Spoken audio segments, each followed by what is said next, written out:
Olá, sejam todos bem-vindos ao programa Troca de Ideias com o professor Mário Beni. Hoje, 29 de agosto de 2023, nós recebemos Alexandre Nunes Afonso. Ele é administrador de empresas, tem pós-graduação em gestão empresarial e de negócios, ele tem MBA em turismo e é mestre em turismo. Ele é professor universitário nas áreas de turismo, hotelaria, administração e gastronomia. Ele é palestrante e apresentador multimídia. Ele é diretor da NNA Santos, Consultoria e Projetos, e da NTBA, National Tourism and Business Academy. É ex-secretário de Turismo do Guarujá, ex-diretor executivo do Santos e Região de Convention and Visitor Bureau, ex-diretor da Faculdade de Turismo e Hospitalidade de Santos e ex-coordenador de turismo da UNAERP no Guarujá.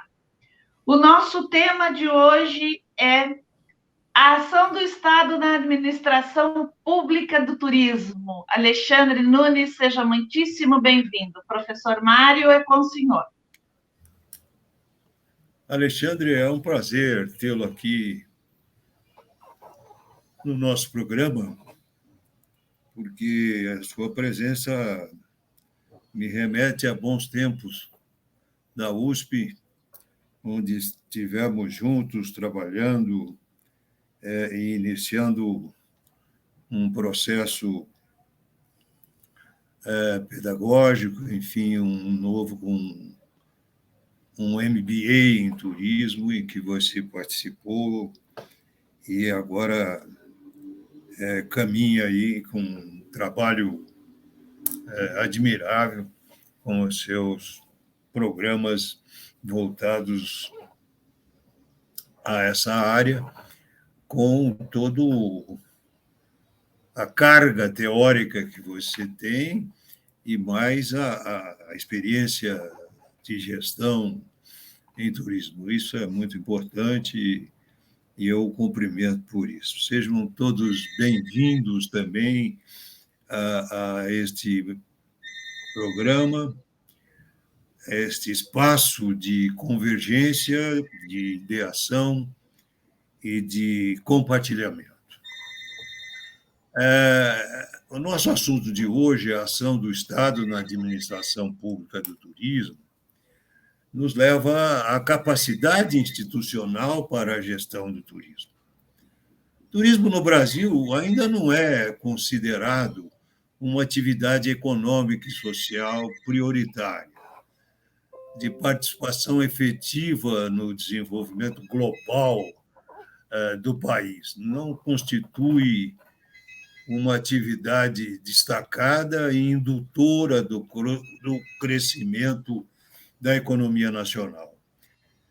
Então, a ausência de uma diretriz nacional e de uma ação intersetorial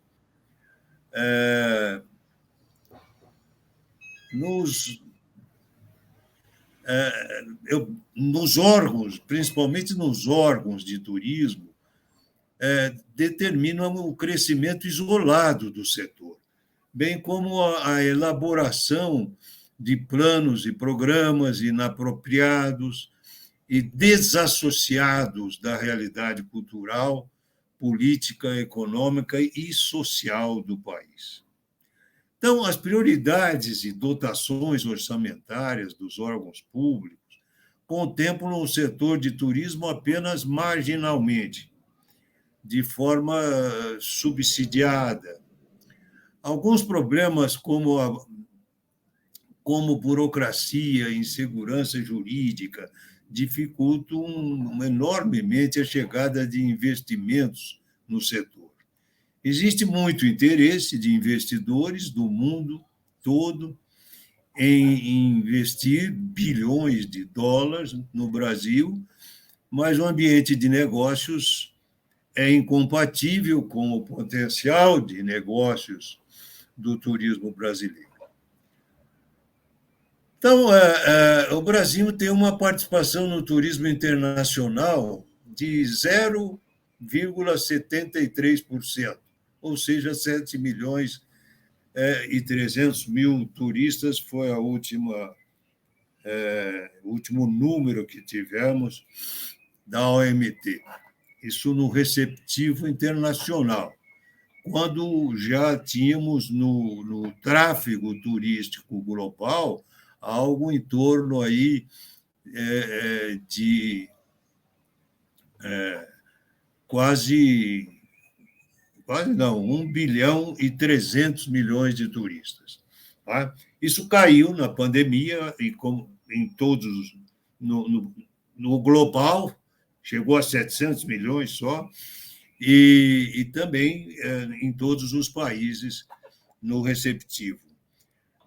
O nosso receptivo interno cresceu, claro que caiu também no período pandêmico, mas cresceu, ele está recuperando rapidamente e já chegamos a um número de quase 200 mil, 190 mil turistas, o que é um número expressivo em termos de turismo doméstico, turismo do país. Então, eu vejo que no turismo internacional contemporâneo, nós estamos vendo um turismo crescendo e se desenvolvendo em todos os cantos do mundo, e nós continuamos em uma certa apatia em relação a essa demanda e em relação efetivamente a esse turismo internacional. Nós precisamos trazer o mundo para investir aqui no Brasil, porque existe capital, interesse, mas não existe a segurança jurídica necessária para tornar esses investimentos realidade.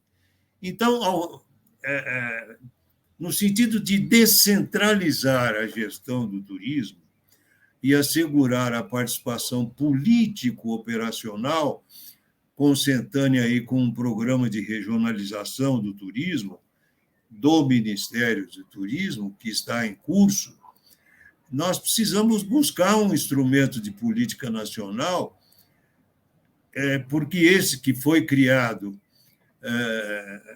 levando em consideração ou contando com o Fórum dos Secretários Estaduais de Turismo, ao qual delegou-se a função de instrumentalizar as políticas, os programas, as ações e as parcerias de suas respectivas jurisdições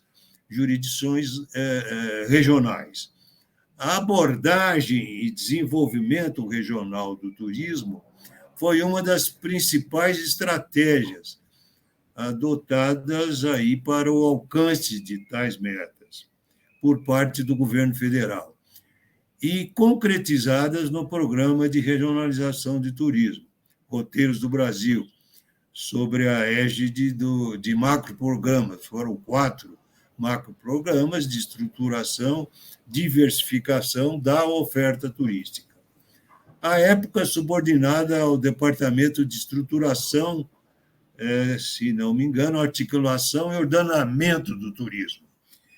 Então, essa Secretaria Nacional de Políticas de Turismo, no presente, Secretaria Nacional de Planejamento, Sustentabilidade e Competitividade do Turismo, no sentido de implementar aí o programa e considerando as diferenças estaduais, regionais, municipais, preparou 2 documentos, diretrizes políticas operacionais do programa, que contêm as principais diretrizes que devem ser aplicadas aí pelos agentes do processo nos níveis estadual, municipal e regional. Esse documento sobre diretrizes operacionais, na verdade, desdobrou-se ainda em 9 módulos operacionais. Segundo as diretrizes políticas, o programa é um modelo de gestão de política pública descentralizada, coordenada e integrada, cujos princípios são a flexibilidade, a articulação, a mobilização, a cooperação intersetorial e interinstitucional e, naturalmente, a sinergia de decisões. Compreendendo-se como regionalização a organização de um espaço geográfico em regiões para fins de planejamento, gestão, promoção, eventualmente comercialização integrada e compartilhada de atividade turística. Então, com esses princípios básicos e diretrizes operacionais do programa, tem-se a participação e a sustentabilidade, a integração e a descentralização apoiadas pela criação de uma estrutura de coordenação que inclui aí a criação de instâncias de governanças regionais com gestão pública, privada e do terceiro setor, na esfera regional, capazes de promover a gestão coordenada de programas e a formação de parcerias para a implementação. Então, é evidente que algumas regiões do país seguiram essas recomendações do Ministério, essas ações da regionalização. Eu diria que o Sudeste avançou mais do que as outras regiões, Centro-Oeste menos, Nordeste muito pouco, tá? Numa visão assim muito rápida e na observação de como caminhou isso. E a gente entende isso, Alexandre, porque você, melhor que eu, sabe bem como é difícil, né? Começando pelas comissões, como os conselhos, melhor, dos municípios, conselhos de turismo nos municípios. Nem sempre são pessoas representativas do local, ou seja, da área empresarial, da área eventualmente da área do terceiro setor, da área voltada enfim, às outras instituições representativas do turismo. E a gente sempre sabe, e eu brinco sempre, que quem pertence ao Conselho Municipal de Turismo é sempre aquele cupincha do prefeito que você é melhor do que eu, que foi secretário municipal, sabe disso. Quer dizer, você não pode contar com o auxílio do Conselho Municipal, porque ele não é integrado por pessoas representativas da sociedade local. Então, o cenário é positivo, exige clareza de definição que se pretende alcançar, assim como as ações realizadas em prol do desenvolvimento regional do turismo pelas localidades brasileiras.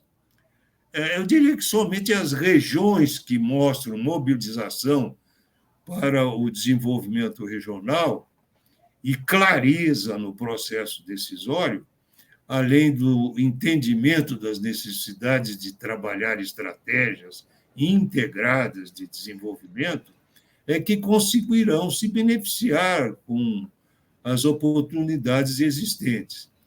Se, por um lado, o Ministério do Turismo apresenta hoje uma estrutura institucional correta e apta para planejar o espaço turístico nacional, com diretrizes norteadoras,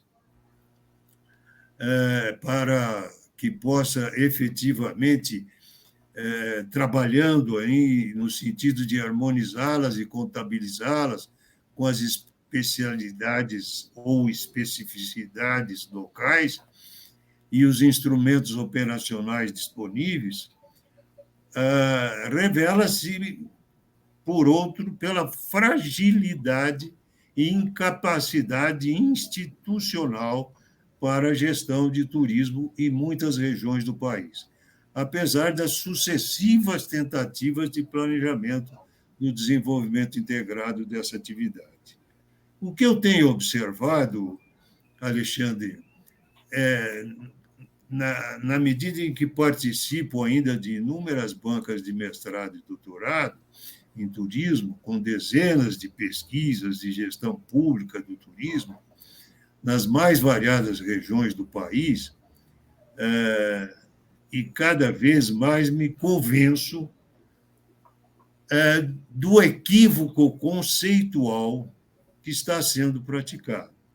Mesmo nos destinos tradicionais, que trabalham com alguns cenários de sustentabilidade e que se autoproclamam em avançados estágios de clusterização, vejo entristecido uma ausência de planos diretores que definam corretamente os cenários de articulação da produção, identificação e integração desses atores sociais e agentes institucionais, bem como a identificação correta dos arranjos produtivos locais.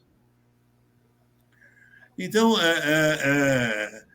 a necessária conexão com os agentes institucionais, os stakeholders, gestão compartilhada e participação mútua em custos, que venham aí a compreender corretamente os impactos turísticos e a distribuição justa de custo e benefícios, a geração de empregos locais, diretos e indiretos, a inclusão social e a redução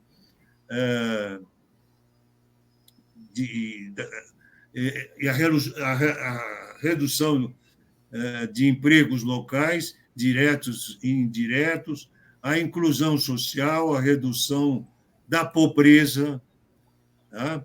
Que contemplam aí devidamente a estimulação de negócios lucrativos, a injeção de capital na região de uma região mais rica para uma região mais pobre, contribuindo para um maior equilíbrio intrarregional. O que eu não consigo ver até agora é que falávamos há pouco sobre os conselhos municipais de turismo. Isso deve evoluir no sentido de buscar, na região, uma integração maior com os consórcios de municipais, no sentido de realmente ter uma gestão do turismo em toda a região. Então, a política de um determinado grupo social vai possibilitar o desenho de um marco ideológico para o turismo. A política deve ser perseguida nessa linha, buscando aí um marco ideológico de referência para a gestão turística, que se expressa por meio de uma política que busca o desenvolvimento de um turismo harmônico, competitivo, sustentado e sustentável, que deve ser produto da participação ativa da maioria dos envolvidos no cenário da localidade.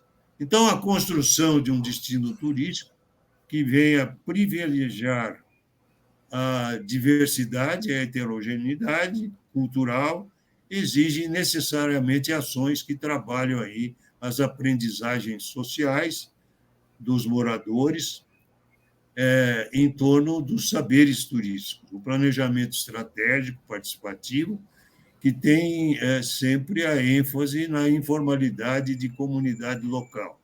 Portanto, exige um planejamento sistêmico, integrador do público. Os benefícios devem ser difusos, descentralizados e não apenas dirigidos aos empreendedores estrangeiros ou nacionais, tendo como centralidade as práticas do lazer, da hospitalidade local. Então, esses seriam as coordenadas, vamos chamar assim, gerais para o desenvolvimento e administração do projeto de crescimento do turismo nacional.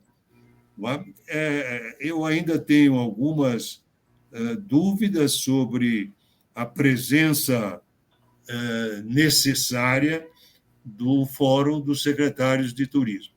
Eu acho que eles têm responsabilidades muito grandes com as seus respectivos estados, e é muito difícil serem, como realmente são, os interlocutores do Ministério de Turismo. Como o Ministério do Turismo não tem recursos, no sentido de manter representações estaduais, delegam aos secretários estaduais. E isso é uma grande responsabilidade, porque ainda alguns estados não entenderam que são efetivamente, por pertencerem aos fóruns dos secretários, são parte integrante da ação do próprio Ministério. E eu não vejo essa ação efetiva por parte dos secretários. E nem pode, porque mal eles podem conseguir administrar os seus estados. E ainda acima disso, estar atento com relação ao desenvolvimento da política nacional é um pouco complicado. Então, eu acho que um ponto górdio da situação é essa interlocução dos secretários com o Ministério. Você que foi secretário municipal de turismo e tem uma grande visão de tudo isso que eu coloquei, como é que você vê esse quadro?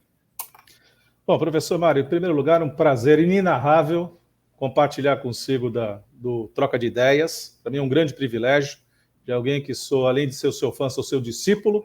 Afinal de contas, como o senhor mesmo lembrou no início, estivemos juntos na Universidade de São Paulo, tanto no MBA quanto também no nosso mestrado. Agradeço muito a Gislaine, que gentilmente acabou fazendo aí a leitura do nosso pequeno currículo, que longevar, muito pequeno e diminuto comparativamente ao seu. Mas tivemos sim essa oportunidade, professor Mário, e aqui eu vou recordar aqui um pouquinho, não só desse brilhante preâmbulo que o senhor fez, mas também das inúmeras discussões que tivemos ao longo da nossa convivência acadêmica, e talvez me sentindo particularmente muito, muito confortável, porque tanto vivemos a academia, quanto também vivemos o mercado turístico diuturnamente. Então, sejam através de consultoria, sejam através de treinamentos, seja eventualmente como tive uma passagem pelo poder público. Então, a gente conseguiu aí enxergar terceiro setor, à frente de do Convention Bureau, à frente de fundações que também militaram na área cultural, na área turística, assim como também na questão pública. Mas me recordo aqui o princípio da Carta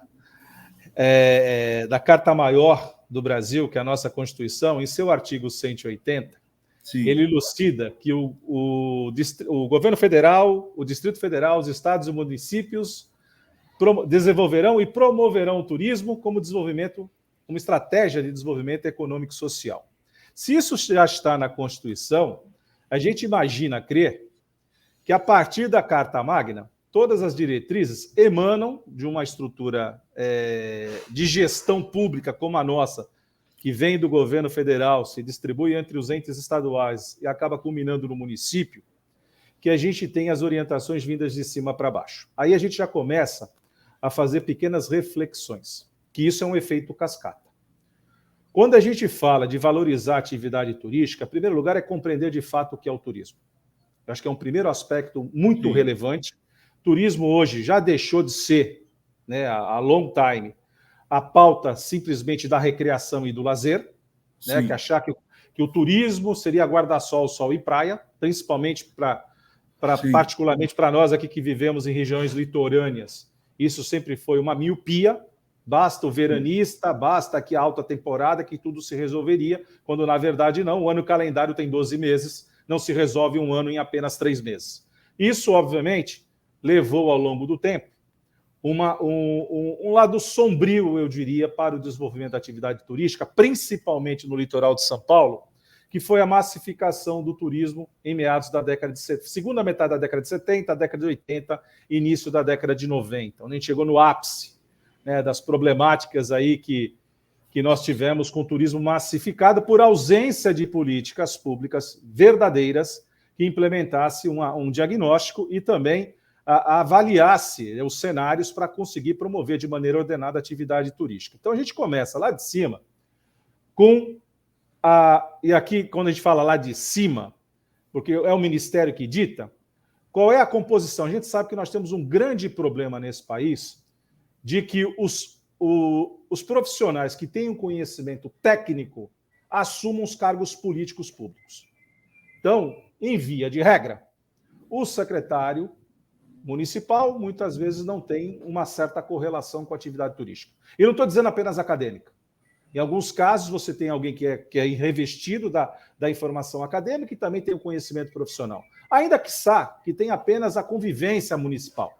Isso já seria de grande valia, porque consegue compreender como o fluxo de pessoas é importante para a localidade e, a partir daí, desenvolver, né, as estratégias municipais para que o turismo aconteça de maneira ordenada, de maneira sustentável e sustentada, tudo aquilo que o senhor acabou colocando com muito brilhantismo no seu preâmbulo. Aí a gente sobe um degrau, vamos ao Estado. O Estado, por sua vez, é reflexo daquilo que a gente encontra no município.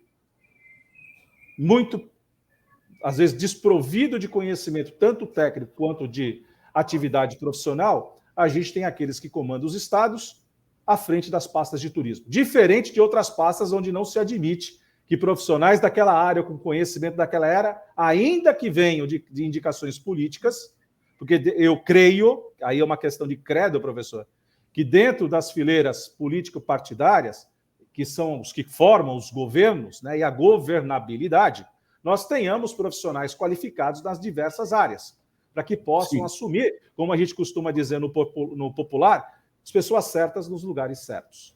Tá certo? Então, não estou desvalidando a questão da indicação política, muito pelo contrário, mas que ela também vem associada a este cuidado que, quando se olhar para a pasta de turismo, a gente tenha, de fato, as pessoas com condições técnicas e profissionais para poder levar isso adiante. Quando a gente chega na esfera maior, não preciso dizer que o enredo desse samba é o mesmo. É o mesmo. Aonde a gente tem que se suportar? Numa estrutura técnica que dê, claro, o papel do político é fazer as articulações, é compreender. Claro que todos nós somos dotados de inteligência e a capacidade de absorção de conhecimento. Então, não desvalido que alguém que não tenha um pregresso, né, na vida turística não possa aprender sobre turismo. Só que enquanto se aprende, o tempo vai passando. E aí nós temos descontinuidades, nós temos despropósitos na área de aplicação de políticas públicas, quando elas são efetivamente bem formatadas, porque você lembrou, professor, a questão do Fórum Estadual dos Secretários de Turismo, Fornatur. Eu não descarto essa persona dentro do universo do turismo. Se eu tenho profissionais e pessoas qualificadas, eu consigo fazer essa ponte de entender a política do governo federal, que é o Plano Nacional de Turismo, traduzir para o ente federativo, que, por sua vez, vai fazer as suas articulações, no caso paulista aqui, para 645 municípios. A gente vai pensar no caso de Minas Gerais, quase 800 municípios, enfim, cada estado tem sua característica própria. Então, eu preciso me apoiar de equipes técnicas que me dê essa condição de dar sustentação ao político, que eventualmente não tem digamos assim, esse cuidado primário com a atividade turística. Então, partindo desse princípio, aonde nós vamos chegar como resultado? Uma participação pífia do turismo internacional brasileiro, que já não é de hoje, e muitas vezes, nós crescemos, nós estamos com 7 milhões e 300, 7 milhões e meio de turistas estrangeiros. Tá legal. Eu não faço comparação, como muitas vezes erroneamente as pessoas fazem. Mas a Espanha recebe 60 milhões de turistas ano. Tá legal, mas ela está no coração da Europa, onde você vai de um país ou outro praticamente de patinete. Você se Sim. desloca de um país ao outro, então você está contabilizando a entrada de turistas estrangeiros dentro daquele continente que cabe dentro do nosso país, ainda sobra espaço. Então, eu não comparo o Brasil com os países europeus. A gente começa a se preocupar, Mário, quando a gente compara o Brasil com outros entes da América do Sul, e aqui Sim. notadamente Argentina, Chile, Uruguai, e quando a gente compara o Brasil com aquilo que um dia já foi chamado de fim do mundo, que é a Austrália e Nova Zelândia, Sim. que recebem N vezes mais turistas estrangeiros, estando, teoricamente, na diagonal oposta do principal mercado emissor, que é o mercado norte-americano e o mercado europeu.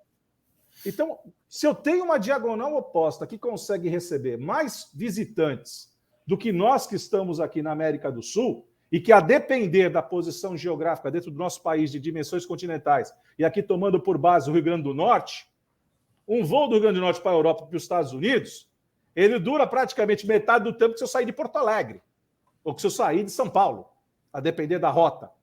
Então, vejam, hoje, quando eu falo da questão do turismo internacional, nós temos um grande desafio, que é lapidar o nosso branding. É lapidar a nossa imagem e a nossa marca internacional. Infelizmente, ainda, parece brincadeira e retórica acadêmica, mas não é. A gente ainda tem boa parte de alguns países enxerga o Brasil apenas como um destino exótico. Então, o Brasil é alguma coisa que está ali para ser descoberta. Por mais que tenha essa internet, e eu tive o prazer, sim, de receber delegações da América do Norte, e para mim me causou muito espanto e por felicidade ao mesmo tempo, que quando recebemos aqui, por ocasião da Copa do Mundo de 2014, aqui na nossa região nós tivemos a seleção da Bósnia hospedada no Guarujá e tivemos Costa Rica e México aqui hospedadas em Santos. E eu me recordo que numa conversa com dirigentes do México, eles, quando estavam pousando em Guarulhos, advindo do voo internacional, causou espanto. Ele falou, será que a gente teve que voltar para a cidade do México? Como é que tem uma cidade tão grande como essa em outro lugar que não seja no México? A julgar que a cidade do México é uma cidade, em termos geográficos e populacionais, maior que a nossa cidade de São Paulo. No entanto, eles ficaram espantados. Quando chegaram, desceram a São Paulo, foram muito bem recebidos, evidentemente, e tiveram a oportunidade ali, numa rápida circulada pela nossa capital estadual, tomar a real dimensão do que é a nossa estrutura. Claro que se eu comparar São Paulo a outras cidades brasileiras, talvez eu esteja aqui pesando um pouco a mão. Mas o que mostra que nós temos, sim, além de uma capacidade de receber, nós temos que desmistificar alguns problemas que, lamentavelmente, saltam aos olhos, principalmente para a imprensa internacional. O primeiro deles, violência. Lamentavelmente, até num show de um DJ agora, no último final de semana, tivemos problemas em Copacabana. E isso corre o mundo. Isso, infelizmente, ao invés de contribuir para lapidar a nossa imagem, acaba também desfavorecendo e muito. E não quero dizer que a gente tem que esconder isso, não, porque com acesso aos smartphones, todo mundo vira correspondente internacional em real time. Então não dá para ficar escondendo isso. Mas é uma preocupação que nós temos que ter. Associado a isso, ainda nós pecamos, numa boa parte das destinações turísticas, de infraestrutura básica. Para começar pelo saneamento básico, e você também sempre militou na área pública, Mário, você há de convir comigo que muitos políticos e muitos gestores não gostam de fazer saneamento, porque o saneamento fica enterrado. E aquilo que está enterrado ninguém vê. Não tem placa, não tem monumento, não tem viaduto, Mas aquilo que é fundamental, não só para garantir a saúde e a qualidade de vida da população local, portanto do autóctone, mas sobretudo daquele que visita o destino. Então, quando você começa, associa a questão do saneamento básico, associa a questão hoje, lamentavelmente, nós temos problemas sérios nesse país com acesso à internet. E não estou falando nem da banda larga, estou falando até de internet pela internet. Os 5Gs que está agora, A gente tem toda uma escala aí que vai até 2030 e poucos para que tenha instalado no Brasil inteiro. Isso, obviamente, quando acontecer, nós teremos aí um salto. Só que é problema que leva ainda mais 7 anos, 8 anos para a gente ter essa integração toda num país de dimensões continentais como o nosso. Então você começa a gerar os abismos. Essa é uma primeira preocupação. Atacar, de fato, uma problemática do desenvolvimento turístico é atacar, de fato, a nossa precariedade de infraestrutura. Quando a gente trata a questão da precariedade da infraestrutura, aí nós vamos para um outro segmento tão relevante quanto para o turismo, que é a sua infraestrutura turística. Que aí não adianta eu ter um destino desprovido de capacidade para a atração de turistas. Porque já foi o tempo, e eu bato muito numa tecla, Mário, por viver numa região litorânea e conhecê-la muito bem, eu não posso depender apenas da praia. Porque qualquer destino litorâneo, ele vai ter mais de 8 mil quilômetros de concorrência, apenas no litoral brasileiro. Então, sim, não adianta só depender da praia, eu tenho que depender de um conjunto de elementos que seja suficientemente capaz de falar assim, bom, eu vou sair da minha casa, debaixo do meu conforto, da minha tranquilidade, com a minha família, estou disposto a encarar uma jornada para conhecer o trem. Que esse trem realmente seja relevante. Então, a gente vai entender, e hoje é o que me parece, e por tudo aquilo que você também mencionou, talvez de uma insegurança jurídica, de uma imagem que eu reafirmo que talvez não seja a melhor ainda, e nós temos um longo caminho, porque falar que melhorar a imagem é melhorar um ou outro quesito, isso é muito pífio para que a gente tenha o turismo internacional seja atraído para o Brasil. Ah, mas espera aí, Alexandre, e alguém poderia questionar, mas e o turismo doméstico? Não é relevante? Sim, só que a gente aprende, né, nas contas públicas que enquanto eu estou no turismo doméstico, eu estou girando como um cachorro atrás do próprio rabo, tirando o dinheiro de um lugar, passando para o outro, tirando lugar, mas eu não cresço esse bolo. Esse bolo só vai crescer quando eu consigo ter a injeção de capital, sobretudo internacional. Agora, na contramão disso, Mário, nós brasileiros adoramos viajar para o exterior, fazendo com que as nossas divisas também sejam levadas para esses países de destino. Então, ao invés de aumentar o bolo dentro da conta turismo, e aí a conta satélite turismo, dentro do Ministério da Fazenda e da própria Receita Federal, isso fica notório, a gente fica girando no mesmo prato, a gente não faz esse bolo crescer, né? E, obviamente, entendo que nós tivemos nos últimos anos o agravante de uma pandemia que nos pegou a todos de surpresa, porque nenhum de nós vivemos, né, há 100 anos atrás a gripe espanhola, então não tínhamos muito a referência do que seria uma pandemia, né, há 100 anos atrás. Então, a gente talvez não tenha tido esse cuidado, mas quando a saúde pública ela é imperiosa, você não tem deslocamento de pessoas, não havendo deslocamento de pessoas, não há atividade turística. Quando eu trago isso para o desenvolvimento à luz dos instrumentos que nós temos hoje, seja o nosso Plano Nacional de Turismo, seja as diretrizes que são aí preconizadas pela lei estadual, e aqui eu vou me ater ao Estado de São Paulo, eu sei que a tua audiência ela é em nível Brasil, mas aqui eu vou me ater apenas nesta observação da legislação do Estado de São Paulo.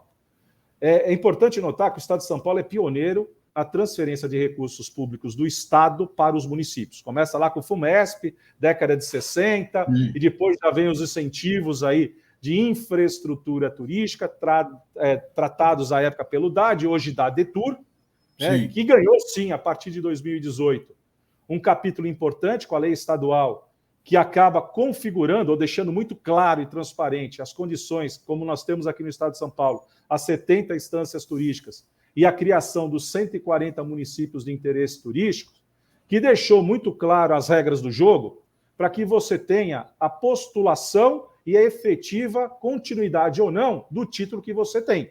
Porque até então tudo envolvia articulações políticas, Assembleia Legislativa e o bom humor do governador. E talvez eu tenha um bom exemplo aqui na minha região que denote isso. Porque quando você se transforma numa instância turística, parte do seu ICMS fica contingenciado para formar esse bolo. Né? Porque é assim que é a lei estadual. Você imagina nos vários tempos, Cubatão, que tem um dos maiores polos industriais, ter contingenciado uma parte do seu ICMS voltado para o turismo. Foi humanamente impossível pensar que Cubatão fosse instância. Só que Cubatão vai muito mais além das indústrias. Cubatão é história, Cubatão tem meio ambiente, Cubatão tem a questão, quando a gente olha lá atrás do homem primitivo, com sambaquis, com a questão do Parque Estadual da Serra do Mar, com a questão lagunar, com a questão, né, dos nossos manguezais, com a questão histórica. Se nós temos um país independente é porque Pedro II o Pedro I, perdão, como Pedrinho a gente costuma brincar, teve que subir a calçada do Lorena, teve que tomar um chazinho de planta de goiabeira ali para segurar um pequeno problema estomacal que ele teve no dia anterior, que veio comer aqui um banquete promovido pela família de José Bonifácio, que estava no Rio de Janeiro, mas a sua família o recebeu aqui, recebeu o príncipe regente aqui em Santos. Alguma coisa não fez bem no banquete, então tem toda essa história que culmina com 7 de setembro aí no Ipiranga, em São Paulo. No entanto, quando a gente começa a olhar aqui, poxa, então eu tenho um município com todo o potencial, com estrutura, e o local onde se mais loca barcos para pesca recreativa é em Cubatão. São dados que quando você começa a somar, você fala assim, meu Deus, então por que não era? Porque não estava transparente. Aí o Estado consegue sim colocar um crivo, está aqui a transparência. Então hoje, inclusive Cubatão hoje é município de interesse turístico, né? Então está entre os 140. Então o que nós temos? Nós tivemos, então, esse ordenamento dos municípios que recebem repasse do governo do estadual. Lembrando que 70 mais 140 são 210, nós estamos falando praticamente de 1/3 dos municípios paulistas que recebem aporte, né, transferência do recurso do governo do estado para o seu município, para que faça investimento em obras de infraestrutura turística. Aí começa também um outro problema. Aonde essas obras são feitas? De fato, tem um apelo turístico? Porque a gente não pode esquecer, Mário, e você quando falou que os orçamentos da secretaria são pífios, porque há um vício por parte do governante municipal acreditar que aquilo que ele tem de repasse do Dadetur faz parte do orçamento da Secretaria de Turismo, quando, na verdade, não faz. Não faz. É para investimentos em infraestrutura. Agora eu lhe pergunto, Mário, infraestrutura turística é maravilhosa, desenvolver possibilidades de atrair novos investidores é maravilhoso, mas se eu não fizer que nem a galinha e não cacarejar, portanto, se eu não divulgar, se eu não qualificar a minha oferta turística e os profissionais que nela atuam, como você imagina que as pessoas virão até o destino? Elas não virão. Então, nós temos que ter um pouquinho de equilíbrio e parcimônia de compreender que o orçamento turístico municipal ele deve preconizar, dentre outras coisas, essa possibilidade de fazer os investimentos em promoção e também auxiliar na qualificação. Ainda que a lei, a priori, ela tenha um dispositivo ainda a ser regulamentado, de você ter lá 15% que poderiam ser utilizados para promoção de eventos e de promoção turística e também da qualificação, né, daquela localidade. Isso tem que se fazer valer. Quando eu olho, por outro lado, né, isso olhando na esfera pública, quando eu olho a coisa que é fundamental, que é o conhecimento, a gente entra numa outra espiral, Mário, e você também tem observado isso ao longo das décadas, que é a falência contumaz dos cursos de turismo. O que nós já tivemos em profusão, e você participou da primeira instituição de ensino superior, a IAMBI, né, da qual também tive o grande prazer, né, que você é contemporâneo da professora Maria Otília Pires Lanza, que eu julgo que é a primeira dama, e junto com o Gabriel, criaram toda uma estrutura maravilhosa na Morumbi, em São Paulo, que depois veio a criar a própria Aelis aqui em Santos, em 72. Então, foi a segunda curso de turismo superior do país. E, lamentavelmente, nós tivemos essa baixa, né, de inteligência e capacidade no ano passado, em março do ano passado, quando a professora andou, né, subiu mais um degrauzinho, está olhando lá de cima todos nós. E eu tive o prazer de conviver e participar com ela. Estive lá na minha banca, como você e professora Doris Ruschmann. Foi essa minha banca de mestrado, que a Doris foi minha brilhante orientadora. E eu me sinto que eu fui agraciado com as melhores cabeças de turismo para discutir turismo, para poder promover uma inteligência do turismo que a gente pudesse levar isso adiante. E, no entanto, a gente vê cada vez mais a falência dos cursos de turismo e da ausência de profissionais que pensem. Porque a universidade, o curso superior, ele leva as pessoas a refletirem sobre os problemas. E não apenas metodologicamente desenvolver uma atividade, que para isso nós também temos, com muito brilhantismo, os cursos técnicos. O curso técnico vai formar aquele profissional que tem aquela cadência para poder operacionalizar a atividade, inclusive o turismo. Já no curso superior, nós temos que ter a inteligência, que pense. E na hora que eu começo a ter ausência, né, de profissionais qualificados e pensando de maneira mais ampla a atividade turística. Na hora que eu tenho no meu centro nervoso, que é o município, pois, afinal de contas, o Estado é uma figura alegórica e o governo federal é também uma figura alegórica para segurar toda uma estrutura de união, porque a vida das pessoas acontece no município, Mário. As coisas acontecem no município, Mário. Então não adianta eu criar políticas públicas desconexa com aquilo que está sendo vivenciado pelos municípios. E aí a gente vai encontrar, né, desde o grande desafio que foi na época de Caíto, lá na Embratur, né, e de Ana Maria Marcondes Machado, estou aqui voltando, né, no passado, na década de 90, com a política do Programa Nacional de Municipalização do Turismo, que ali foi o primeiro passo. Deixa eu dar a transferência de conhecimento e de saberes para que cada município possa começar a formar sua massa crítica para pensar em turismo.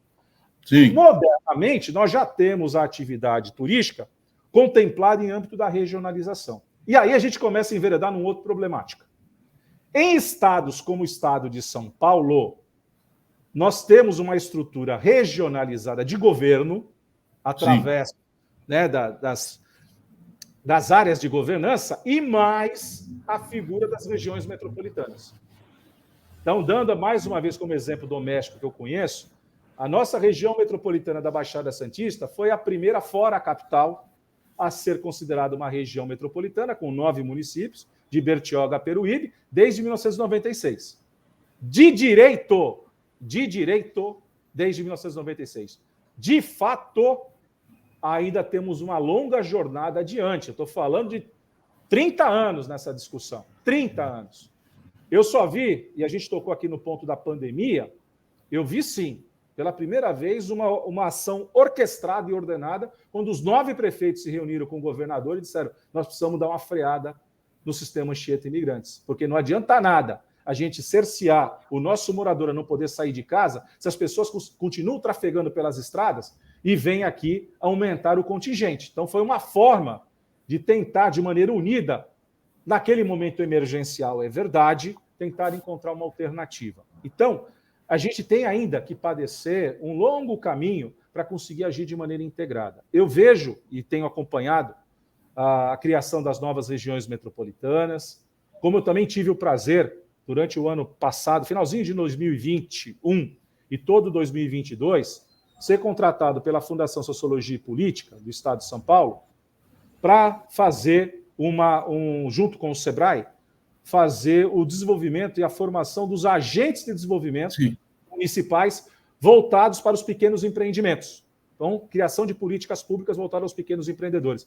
Eu tive o prazer de atender 25 municípios de diversas regiões estaduais. Eu atendi municípios do Vale do Ribeira, do Vale do Paraíba, da Baixada Santista, da Grande São Paulo, do Alto Tietê e também do meio do Tietê lá na região de Lençóis, de Jaú, de Barra Bonita, foram municípios que eu já atendi, Circuito das Águas. E o que a gente acabou encontrando, coincidentemente? Uma boa parte desses municípios tem como estratégia do seu desenvolvimento econômico a atividade turística. Não dá para desprezar isso no Circuito das Águas, não dá para desprezar isso no Vale do Ribeira, não dá para desprezar isso no Vale do Paraíba, tendo cidades como Pindamonhangaba, Guaratinguetá, São Luís do Paraitinga, São Bento do Sapucaí, Lorena. Então, vejam, o turismo sempre está ali junto, caminhando. A grande dificuldade que eu vejo é a gente começar a trabalhar de maneira mais sinérgica de fato. Parece que existe uma barreira que a gente não consegue trabalhar de maneira integrada. E aí, quando eu olho, extrapolo isso para os estados, e você foi muito feliz, Mário, quando colocou que dentro da política de regionalização o Sudeste avançou, talvez o Centro-Oeste um pouco menos, o Nordeste talvez tenha ainda mais um caminho longo, o Norte. Mas eu vou dizer uma coisa a você. O que eu conheço de regionalização e de integração turística acontece no sul desse país. Principalmente os estados de Santa Catarina e do Rio Grande do Sul. Claro. E isso, na minha época, que eu estava estudando contigo, né, sendo que o tema da minha dissertação foi o planejamento integrado turístico como agente de metropolização, o foco era Baixada Santista, eu fui estudar o que acontecia nas Serras Gaúchas com a criação da Agência de Desenvolvimento Turístico das Serras Gaúchas, eu fui entender o que estava acontecendo em Santa Catarina, e aí eu gosto muito de usar, para quem me conhece sabe que, Alexandre, você fala nisso, da fila na espinha, porque eu uso 2 bons exemplos, na minha modesta opinião, Mário. Você tem toda essa paciência aí para me corrigir se eu estiver equivocado. eu empato quando você tem ali Gramado, Canela, Bento Gonçalves, Garibaldi, as cidades ali da Baixa Serra, trabalhando de maneira harmônica e integrada, com um turismo qualificado, inclusive com guia de turismo ali sendo observado nos ônibus de turismo, pois, afinal de contas, dentro da atividade turística é o único profissional que tem a sua regulamentação, é o guia de turismo. Embora o turismólogo ele seja reconhecido, ele não teve a sua profissão regulamentada dentro dos preceitos que qualquer profissão regulamentada o tem. Mas a gente observa que o turismo ali no sul, principalmente nas Serras Gaúchas, ele tem um fator de integração muito notório por uma característica cultural. Então não precisou de políticas públicas. As políticas públicas elas vieram reafirmar aquilo que culturalmente, oriundo principalmente de italianos e alemães, sempre tiveram em mente o trabalho coletivo. Então, a gente tem esse exemplo. O outro melhor exemplo, que eu faço uma comparação aqui para cutucar, inclusive, a minha região, que tem dificuldade de entender e trabalhar de maneira sinérgica, eu olho a Costa Verde Mar ou a região que está ali, Balneário Camboriú, sim, onde está ali Penha, onde está Pissarras. Sim. Então, aquele com Navegantes. E eu costumo dizer o seguinte, Mário, você veja que a região ali trabalha de maneira tão sinérgica. O aeroporto fica em Navegantes, toda a parte estrutural náutica fica em Itajaí, inclusive com os estaleiros.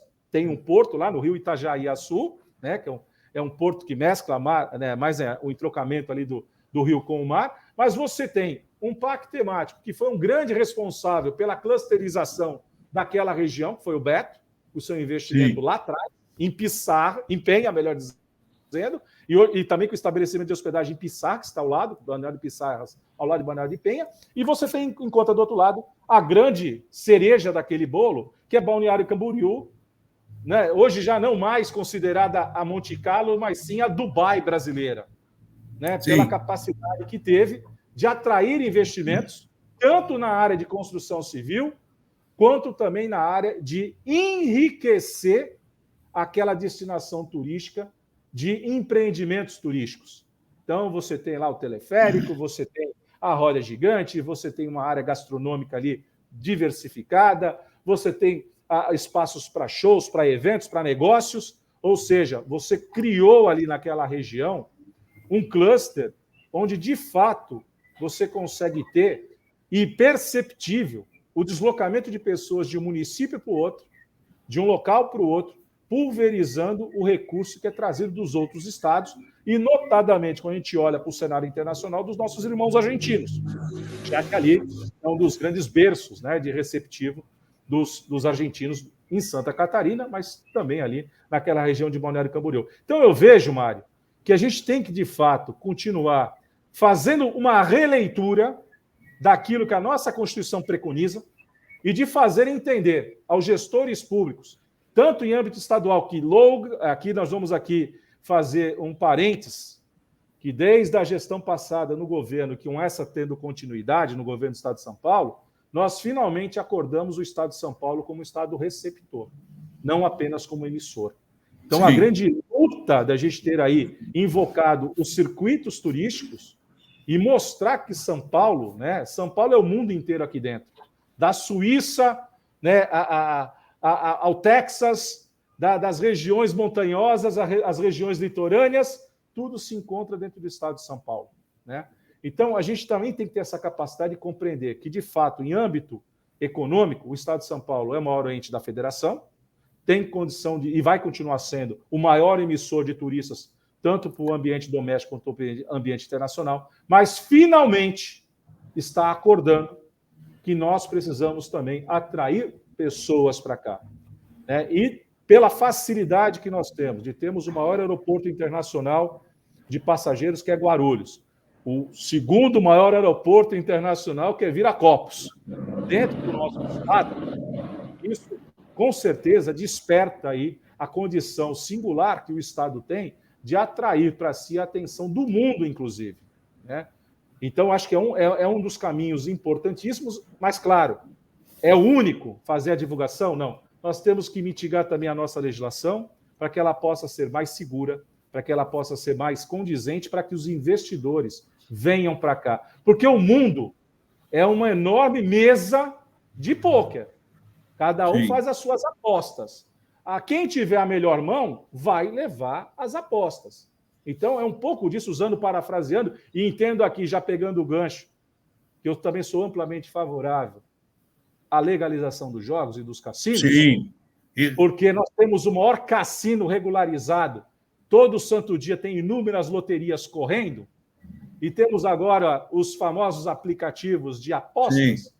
E o que há de errado com os cassinos que leva? Mas o jogador é contumaz. Quem não é contumaz dentro de uma lotérica? Quem também não é contumaz jogando hoje nos aplicativos bets da vida? Então, a gente também tem que tomar esse cuidado e buscar os bons exemplos. Por que não buscar o bom exemplo de Monte Carlo? Por que não usar o bom exemplo de Las Vegas? Por que não usar o bom exemplo aqui no Uruguai? Sim. Onde você tem o controle, você tem todo o cuidado, e principalmente Las Vegas dá um ensinamento maravilhoso. Os próprios cassinos são autorregulados, onde eles criam lá uma sistemática para acompanhar aqueles jogadores contumaz e criar clínicas de recuperação. Porque isso faz parte de uma engenharia que envolve hospedagem, que envolve o transporte, que envolve o entretenimento, que envolve a alimentação, que envolve o comércio. Então, me parece, eu vou usar aqui talvez uma palavra muito forte, vamos deixar o cinismo de lado e vamos olhar o desenvolvimento econômico desse país, porque nós precisamos gerar trabalho, nós precisamos de gente trabalhando. E isso advém de incentivar o espírito empreendedor e enxergar que turismo é desenvolvimento econômico, sim, mas a gente não pode esquecer da qualificação e da discussão permanente do aprimoramento da nossa legislação. Veja, Mário, 94 era tabu fazer cruzeiro marítimo no Brasil. A partir de 94, quando foi permitido a cabotagem, a gente teve aí o Brasil inserido no mercado internacional. Hoje, qual é o grande desafio que nós temos nos cruzeiros marítimos? É a diversificação dos portos. Sim. Porque em certa ocasião com os armadores, lá atrás, em 1996, eu estava com todos os armadores sentados à mesa, eu fiz uma brincadeira com eles. O melhor destino para fazer cruzeiros marítimos no Brasil é fazer o contorno na Ilha de São Vicente. Só contornar a Ilha de São Vicente. Por quê? Porque a característica do nosso cruzeirista não está no destino. Diferente de quando a gente vai à Europa fazer um cruzeiro pelo Mediterrâneo, pelo Atlântico Norte, ou pelos Estados Unidos, que vamos até o Caribe, onde o destino é relevante, você tem um navio, como um grande hotel 5 estrelas, um resort flutuante maravilhoso, mas o destino é relevante. Aqui no Brasil, e as armadoras sabem disso, o que interessa é a embarcação. Porque o destino invariavelmente é o mesmo.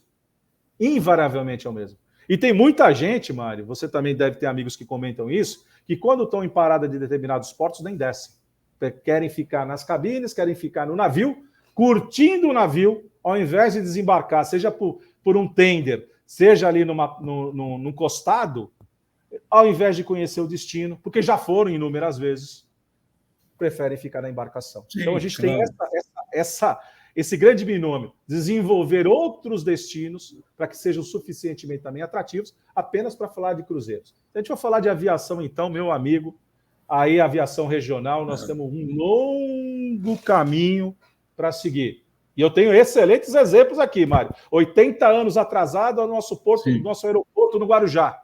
Sim. 80 anos de atraso. Tem um aeroporto funcionando em Itanhaém, um aeroporto regional com a mesma dimensão da pista de Santos Dumont, com balizamento noturno. Ou seja, para operou o offshore da Petrobras, que hoje está centralizado de novo em Macaé, no Rio de Janeiro, que está recebendo uma segunda pista. Então, você veja só, né, você trabalhar com o offshore da Petrobras, a exploração do petróleo e do pré-sal, sobretudo, o que um dia teve uma parte acontecendo aqui em Itanhaém, e quanto desenvolveu o município de Itanhaém por conta dessa operação offshore aqui da Petrobras, foi inábil politicamente o governo do Estado para permitir que se concentrasse de novo no Rio de Janeiro. Habilidade, parabéns para o governo do Rio de Janeiro, que conseguiu ter essa habilidade de centralizar tudo de novo lá. Mas quanto não se perde de desenvolvimento por outras regiões brasileiras, quando eu pudesse ter isso pulverizado, e seguramente, através do trabalho, você também desloca a corrente turística. Alexandre, veja, a malha aérea, só para pegar o gancho que você falou agora há pouco, nós temos uma malha aérea, eu já não digo brasileira, é sul-americana, absolutamente equivocada. Manaus está a 45 minutos de Machu Picchu. Se você quiser fruir a Amazônia em Manaus e, ao mesmo tempo, conhecer Machu Picchu, você tem que sair de Manaus, voltar a Brasília ou, eventualmente, a São Paulo para ir ao fazer Peru. Ao Peru, a capital em Lima, para depois pegar o trem. Pegar o trem. Então, é uma barbaridade. Como é que você pode imaginar um turismo receptivo internacional que queira fruir a Amazônia e, ao mesmo tempo, buscar aí a América pré-colombiana, se você não tem a menor possibilidade de fazer esses voos regionais? Outra coisa que eu queria destacar, você destacou muitíssimo bem, não sei se você sabe, mas eu uso a única região brasileira que chegou à clusterização é exatamente o Sul, Rio Grande do Sul, Santa Catarina ainda com alguns problemas. Você citou aí, sem dúvida nenhuma, a Cancún brasileira, né? Desculpe, a Dubai brasileira. A Dubai brasileira. Essa Dubai brasileira me preocupa muito, Alexandre. Não foi por falta de falar, eu discuti isso com várias vezes, quando ainda era governador, e ele trouxe lá num debate em Florianópolis, e o Domênico De Masi, que exaltou realmente o crescimento turístico e o potencial turístico de Santa Catarina. Mas eu questionei, eu fui o único, participei da mesa e dos oradores, eu fui o único que questionei, porque ele falou muito nos projetos de Balneário de Camboriú, e realmente aconteceram, mas uma coisa que me preocupa muito, eles não fizeram o emissário oceânico. Eu não sei como vai ser o esgotamento daqui a alguns anos, porque você tem lá o maior edifício da América do Sul, 80 e tantos andares, e você não tem o esgotamento, você não tem, eu não sei como é tudo químico, e quando eles poderiam, na medida em que aumentaram o espaço da Praia Seca, deveriam, nessa mesma obra, ter efetivamente feito um emissário oceânico, como vocês têm em Santos, como Sim. Nós temos no Guarujá, não é? E você sabe a importância disso.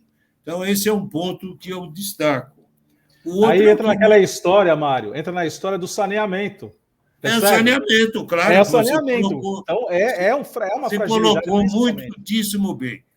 Outra coisa que eu queria cumprimentá-lo e queria acrescentar nessa sua fala do cluster de Santa Catarina e da Serra Gaúcha. Eu não sei se você sabe, mas eu acredito que sim, que foi a Miriam e eu que fizemos o projeto de pós-graduação lá na Universidade de Caxias do Sul, na UX. Eu tenho a honra de ser professor,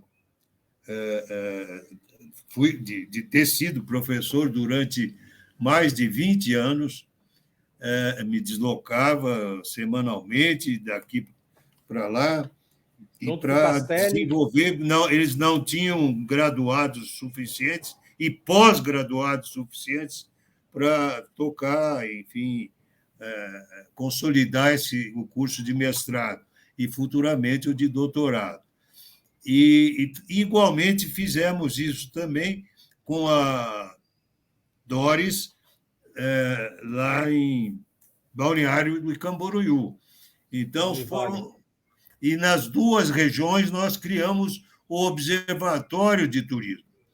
E esse Observatório de Turismo que levou efetivamente o processo de clusterização que encontrou, e você colocou muito bem isso, encontrou stakeholders na região pela natureza da imigração italiana e da imigração alemã, nas duas regiões.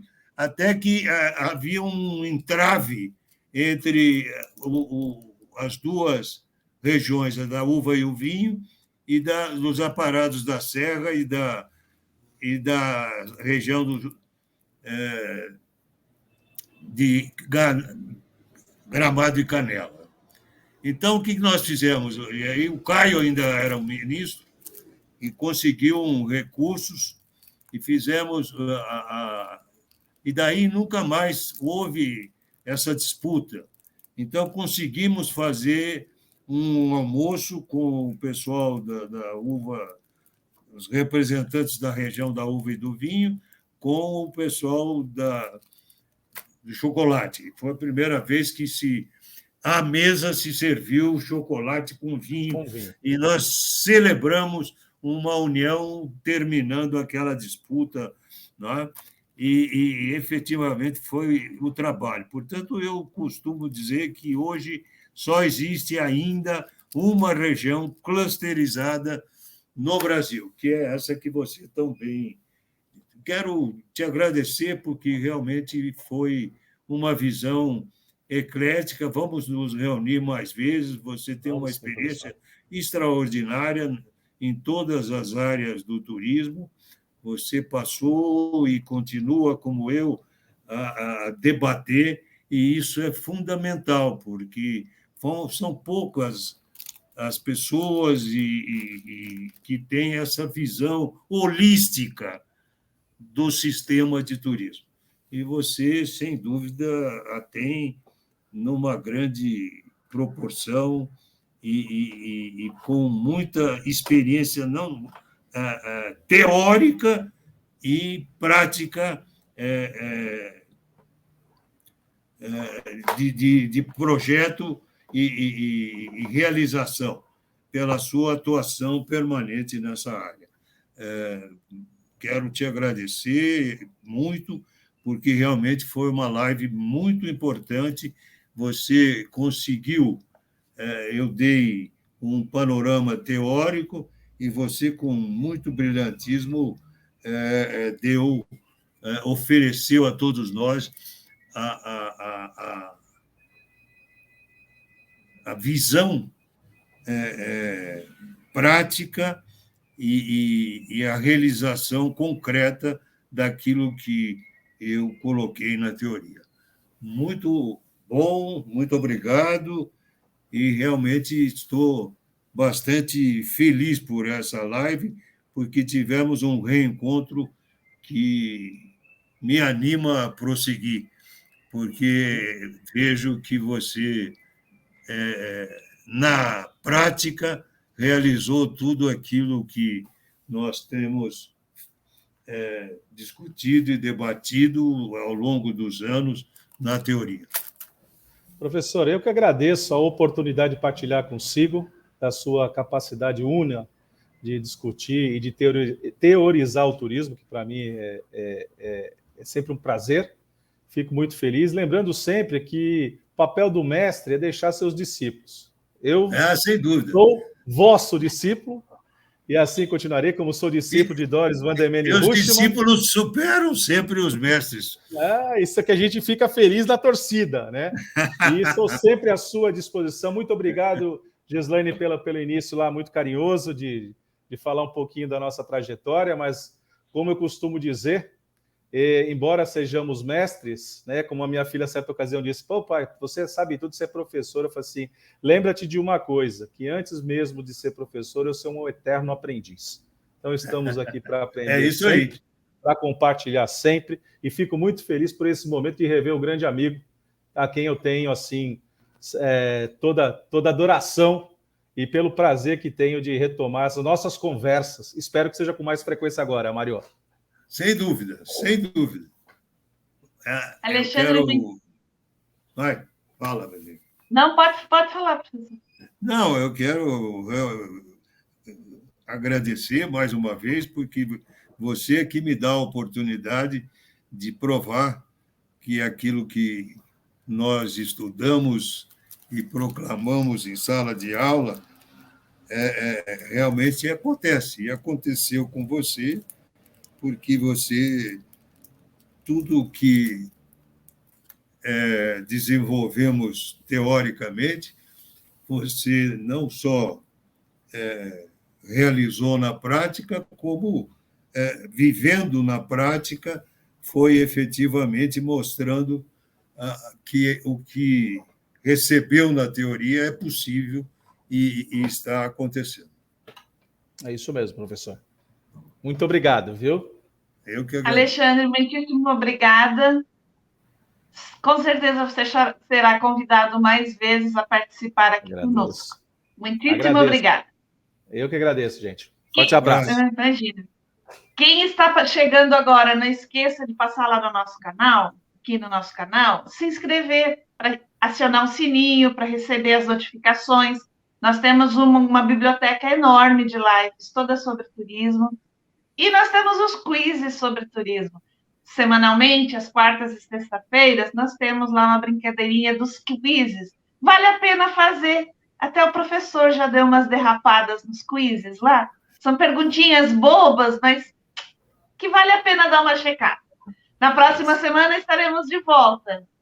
Esperamos revê-los aqui e estejam com a gente. Façam sugestões de tema, compartilhem, ajudem a divulgar e a realizar essa tarefa de colocar no ar semanalmente o programa Troca de Ideias. Um grande abraço a todos.